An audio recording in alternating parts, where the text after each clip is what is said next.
I'm sure you can guess the country of origin of these chairs. Look at this fabulous back and look how high they are. These chairs are Dutch, and were you right? You'll guess. Known as Dutch marquetry high back chairs. We're talking about the English chair, which are normally this high, but the Dutch high back chairs, as you see, are so much higher. Dutch marquetry was fashionable in the 17th century and still fashionable today, but these chairs are 18th century. And how it worked is you would have what we call secondary timber, and the secondary timber would be veneered in walnut and then marquetry inlay on top. And marquetry is with flowers and birds. And this is a great example. Now, if you look at the very top, you have this piece of walnut here, beautifully carved with these acanthus leaves and these little flowers. Beautiful. There's lots of movement, and it just works. It's very. You look at that and you actually relax. It's very, very calming. And then you have this long S scroll, and on the S scrolls, it's all inlaid with marquetry work, and you can see all the little tulips. And as we come down here, we can see a little butterfly. And again, all this in like the Rococo fashion, again more tulips. This area here, this is known as the central splat. And as I showed you the profile, it literally, there is a lot of movement there. And the central splat is what we call in a vase-shaped manner. And it's headed here by this wonderful exotic bird, and you can still see it's still holding some of the colour. So in the marquetry work, you can see on his wings and on part of his breast the greens, and as we come down we can see other flowers. And originally the colours which we see now aren't the colours they saw in the 18th century. They saw a plethora of colours, reds and greens and yellows and purples. But over the years, it's all gradually faded away to this honey colour.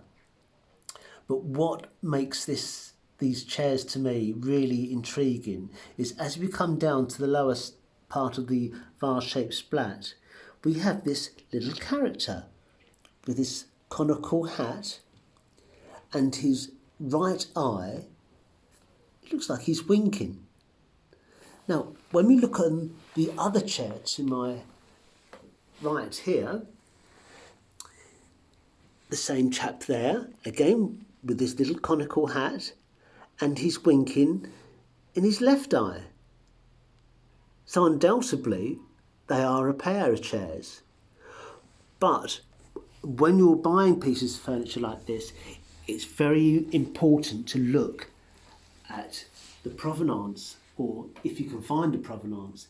And as it happens, these chairs have a wonderful provenance. They retain a label of the owners of when they obviously were first made in the 18th century, and they belong to the Tollemache family. There's a little label inside, and the chairs are each numbered, number 8 and number 13. So I would imagine there would have been a whole set of these chairs, and over the years either they got damaged or they've just got split up amongst the family. But somebody was wise enough to keep these two chairs winking left and right, to keep them as a mirror pair. Now let me tell you about the front of the chairs, because again there's so much shaping. I just love the idea you have this what we call a serpentine seat, with a drop-in seat. It's on a cabriole leg, beautifully carved on the top of the knee, and it comes down to a cabriole leg on a claw and ball foot. Now the idea of the claw and ball is the claw is holding a pearl, and the pearl is a sign of wisdom. And this was also introduced into Thomas Chippendale's director about furniture sitting on top of a claw and ball so you became wise. So all these little features come together, but these are from Holland, made around 1750, 1760, so the mid 18th century. Again, the condition is superb, absolutely great condition, and yeah, a fine pair of marquetry chairs. You will often see chairs like this in this design, but they're not normally this quality.